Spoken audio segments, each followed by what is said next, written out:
Hello everyone. So I figured I would jump on here since I already gave my nursery tour. I would do my 35 and 36 week update. So we'll just jump right into it.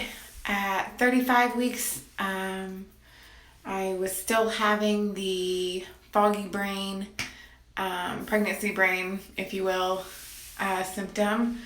I also started getting more and more heartburn. I've had that pretty much for a while now. Um, let's see what else. I'm trying to think. I was experiencing some pretty severe constipation. Sorry if that's TMI, but it does come into territory of pregnancy. Um, yeah, so I ended up having to take stool softeners. You can just get any type of brand of stool softener.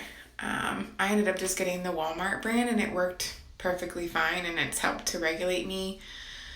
When I had it really bad, I took two of them at the same time and it actually helped. So, another thing that happened, let's see, I think you guys know I was already suffering from preterm labor, so I was taking Procardia. So at my 36-week appointment, my OB decided that I could stop taking it. So I stopped taking it and I was 36 weeks and let's see, 36 weeks and 6 days. I ended up having contractions again that were timeable.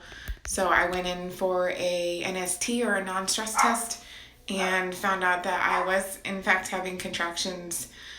I was checked at 36 weeks in one day, and the only thing going on was that my cervix was softening, so I was 50% effaced, but I was not dilated. I was checked again at 36 weeks and 6 days, and there was still no dilation. So we're kind of putting things on the back burner and seeing how things go. Nothing's really happening. I still get a lot of Braxton Hicks. I still get, from time to time, acid reflux is what I'm having right now. I usually take a Zantac every single day, and then sometimes if it's really bad, I'm taking on top of that Tums. But I was getting on track there for a second.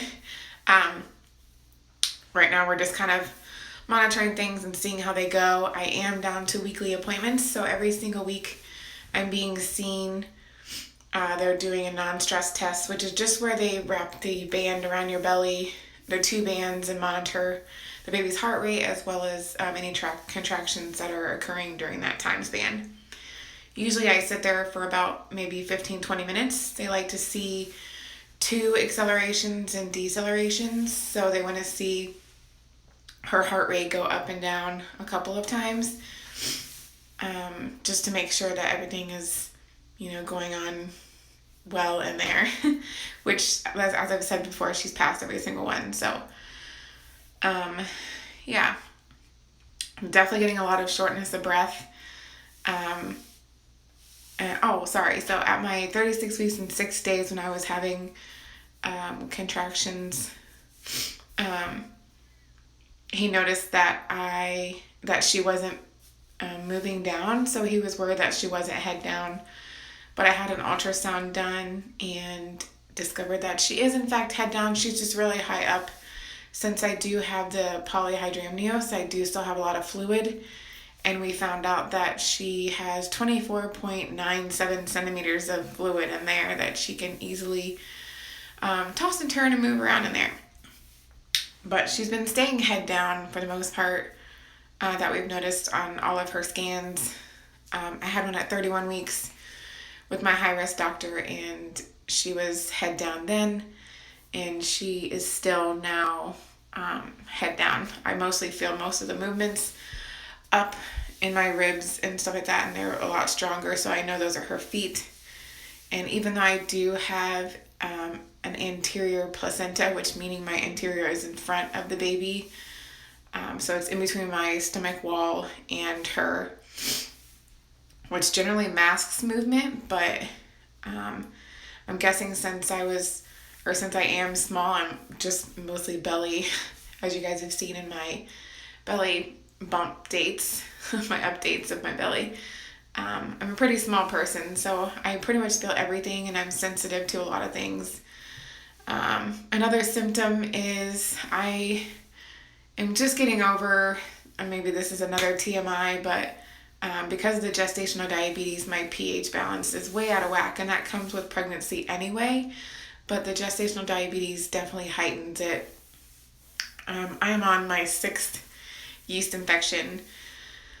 I've been prone to them pre-pregnancy, but since being pregnant, as I said, they've just gotten way worse. And it's not because my husband and I have been having sex. I'm actually on restrictions against it because of the preterm labor, and I haven't been given the green light to resuming activity. So, yeah, that's a no-go. But other than that, I'm getting a lot more hungry. Some days I'm not really that hungry, and other days I'm starving the entire day. I could eat something and like 10 minutes later I'm hungry again. And with my diet, I'm supposed to be eating every 2 hours, a breakfast, lunch, and dinner, and in between I'm supposed to have snacks. So essentially 6 small meals a day. Excuse me. But yeah, aside from that, I'm just gaining weight, which I think I pretty much topped out. My last weigh-in was 146, I do believe. So pre-pregnancy, I was weighing 117. So yeah, kind of awkward to be carrying around almost 30 pounds extra weight. It definitely weighs on you and makes you extremely exhausted. I've definitely been able to get in naps. Sometimes I just lay there just because my body is just so exhausted, and other times I'm able to fall asleep. I haven't really experienced any insomnia. A lot of women that are as far along as I am tend to experience that, and I haven't had any troubles, thankfully, knock on wood, with going to sleep. But yeah, I don't really have anything else to update other than, I have an appointment this afternoon. They'll do another non-stress test and probably another cervical check. So I'll try and get on here next week if I don't have her. I haven't been given any indication of an induction or anything like that. So we're just kind of waiting on her and God's timing to see when she decides to present herself. But yeah, like I said, I'll try to update weekly now so that, as it draws closer and when I eventually have her, that I can update you sooner rather than have you guys wait weeks and weeks and weeks out. But with that being said, I'll go ahead and show you my bump. It's definitely, I think, has gotten bigger. My belly button now sticks out. So I keep telling my husband that since it's poking completely out now, that means it's a timer and she's done. So hopefully she'll come really soon. But yeah, so I'll go ahead and show you my belly. Let me flip this around. It'll just be easier. So here is the side with my shirt on. And the front shirt on. And the other side. And then I'll go ahead and show you my bare belly. So I think it looks like my belly has dropped. There's a lot of extra, tenderness here, whereas before it was a lot harder. So, but she's not really dropping into my pelvis as she should be, I guess, but all in due time. And then here's my front and side again. So yeah, that's all I have to share, and I will come on next week on Wednesday or Thursday, depending upon when I can get another video done. and update you on my 37 weeks, and I'll be able to include any updates with my appointment that I have today. Thanks for watching, and best of luck with you if you're trying to conceive, or if you already conceived and you're just starting your pregnancy, or even if you're as far along. I wish you the best of luck. And so if you like this video, give it a thumbs up, and of course subscribe so you can follow my journey. And have a good rest of your day. Bye.